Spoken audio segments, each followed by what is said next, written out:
And an eye-opening warning was heard on Capitol Hill this week. The nation's top national security officials telling Congress that they are increasingly concerned that terrorists could use the Israel-Hamas war to launch terror attacks inside the United States. In a year where the terrorism threat was already elevated, the ongoing war in the Middle East has raised the threat of an attack against Americans in the United States to a whole nother level.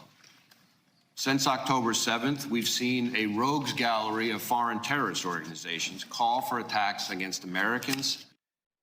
Well, Ray went on to add that while there is no direct evidence of a specific credible threat, there is an elevated threat environment currently underway. We want to bring in a familiar face here on the program this morning. Micahel O'Hanlon is a senior foreign affairs expert at the Brookings Institute and author of Military History for the Modern Strategist, a book I am proud to have on my own bookshelf at home.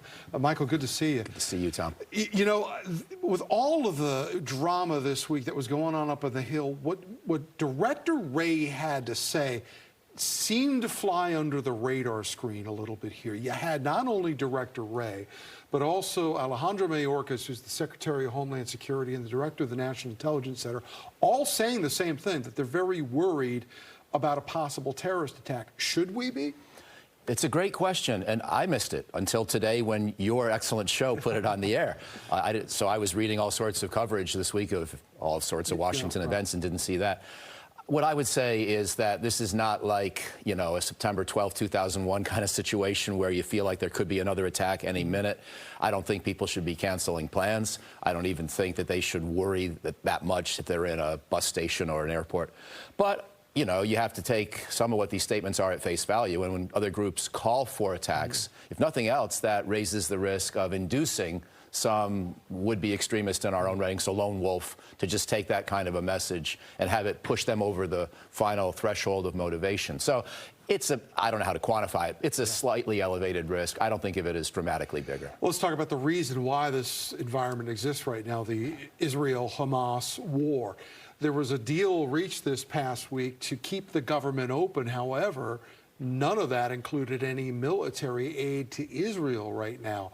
What does that mean as far as Israel's ability to prosecute their war right now in response to this terrorist attack back on October 7th? Well, I think Israel's okay for the time being. And frankly, I would hope that they would start to wind down a lot of what they're doing. I think they've achieved much of what is achievable. I understand why they want to destroy Hamas. I'm not sure that's a realistic goal any more than for us it was realistic to destroy al-Qaeda. You had to weaken it. You had to deny it major strongholds. You couldn't really kill the idea or all the fighters.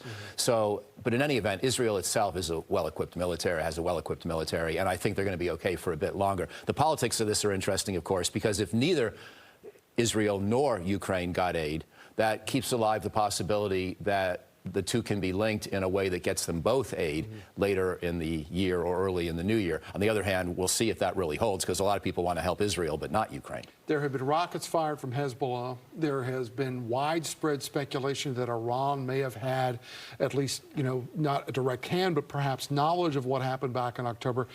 But when you look at the larger Arab street in that neighborhood, for the most part, the nations have seemed to hold, the Arab nations seem to have held back in a way. What is their strategy right now, and why are they doing what they're doing right now in regards to this war? Well, they're holding back to an extent. I think your analysis was right on, but only to an extent are they holding back, because the King of Jordan, for example, about a week ago wrote an op-ed in the Washington Post preceding President Biden's this week, where he said, we've got to move towards a two-state solution. And he really pushed the Biden administration in a direction that at that point they weren't quite as happy about going. I think he's won that debate, and as long as we can find a meaningful way to do it, which I don't think we will. I was going to move on, but before we do, a two-state solution, though, what would that mean for a government in Gaza? Because right now, the ruling government right there is Hamas. So is Hamas going to be the state? People say it has to be the Palestinian Authority that runs the West Bank, but that authority doesn't have much street cred in Gaza, and it has a very old leader that makes Trump and Biden look like youngsters by comparison. And so I think that there's a lot of work to do on that front. Let's talk about China. I'm not going to ask you about the pandas right away, but the president did have this summit with the Chinese president this past week. It was the first time they had met in 6 years. They agreed to curb fentanyl, reopen military communications. Take a listen to what the president had to say. We'll talk about this on the back end. We're reassuming military-to-military contacts, direct contacts. As a lot of you press know who follow this, that's been cut off, and it's been very worrisome. That's how accidents happen, misunderstandings. So we're back to direct, open, clear, direct communications on a direct basis. What's China doing right now, Michael? Well, I'm skeptical this is going to work, because what China's doing, China doesn't like the fact that we operate ships and planes within practically visual sight of their borders on a regular basis. And we point out you're allowed to under international law. They don't like it. They don't do that same thing to us because they don't have the capability. For us, it's partly a reconnaissance technique, and they don't like us being able to snoop so effectively on their military forces.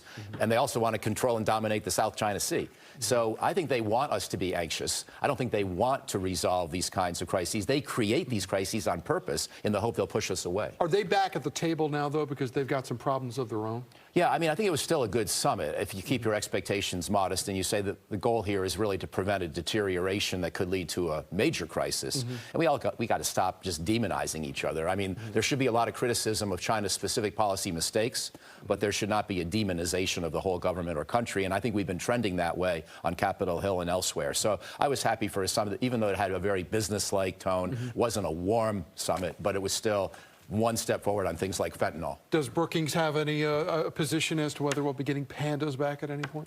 Well, you know, Brookings doesn't take positions, and I'm not going to speak for it, but if there were an issue that could unify everyone at Brookings, where not everyone even agrees the world is round, you know, we enjoy disagreeing with each other as much as anybody else. But I think on that one, we may support it. All right, Micahel O'Hanlon, always a pleasure to have you at this table. We appreciate it. Tom, thanks.